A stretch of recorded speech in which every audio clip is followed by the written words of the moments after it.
आजकल एक काफी ज्यादा पॉपुलर सॉफ्टवेयर आजकल रिक्रूटर्स यूज कर रहे हैं और वो है ATS software, application tracking system. Yes so sir इस सॉफ्टवेयर के लिए आप हमारे व्यूअर्स को या स्टूडेंट्स को देखिए, किस टाइप से एप्लीकेशन ट्रैकिंग सिस्टम का मतलब ये होता है कि बिफोर ह्यूमन इंटरवेंशन आपके रिज्यूमे को बड़ी कॉर्पोरेट्स के द्वारा सिलेक्ट कर लिया जाता है। क्योंकि देखिए, कॉर्पोरेट्स में जो एचआरस होते हैं उनके पास इतना टाइम नहीं है कि वो सारे सीवीज को एक साथ क्या करें, एनालाइज करें। आप सोचिए, प्रोफाइल की ओपनिंग 4 प्रोफाइल की ओपनिंग, और अगर सीवीज उनके पास 500 हो तो हाउ दे विल जज कि उन 500 प्रोफाइल में से कितने अच्छे उठाना। तो they use generally AI based software को यूज करते हैं, जिसमें कीवर्ड्स, आपकी समराइज, आपकी स्किल सेट, वो सारी चीजें होती। तो मैं जनरली यही कह रहा हूं कि आपका रिज्यूमे भी इस तरीके से बिल्ड होना चाहिए कि वो ATS सॉफ्टवेयर के थ्रू सिलेक्ट हो सके।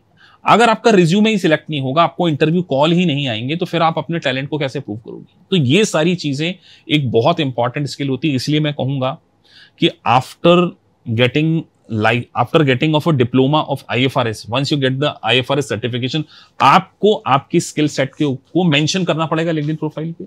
आपको resume as per the industry norm बनाना पड़ेगा।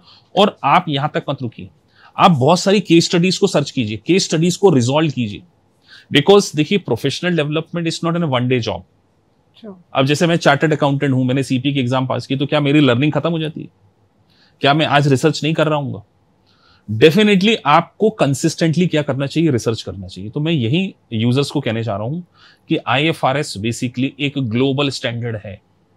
अगर आप इस सर्टिफिकेशन को, इस डिप्लोमा को अचीव कर लेते हैं तो आपको जॉब की बहुत अपॉर्चुनिटीज मिलेगी। लेकिन जॉब को अचीव करने के लिए कुछ अदर पैरामीटर्स पे भी आपको काम करना पड़ेगा। आपको आपकी सॉफ्ट स्किल पे काम करना पड़ेगा। Already you have hard skill, आपको आपके रिज्यूमे को बिल्ड करना पड़ेगा। आपको सोशल मीडिया पे थोड़ा सा एक्टिव होना पड़ेगा, specially for the LinkedIn. You have to build connection, you have to do lot of research, you have to attend lot of webinars. आप उसके बाद फर्दर अपने आप को क्या कर सकते हैं, अपग्रेड कर सकते हैं। तो दिस इज द वे जिससे आप अपने करियर को एक नेक्स्ट लेवल पर लेके जा सकते हैं। तो if you really want to reach out on the next level, consistently आपको क्या करना पड़ेगा, अपने ऊपर काम करना पड़ेगा।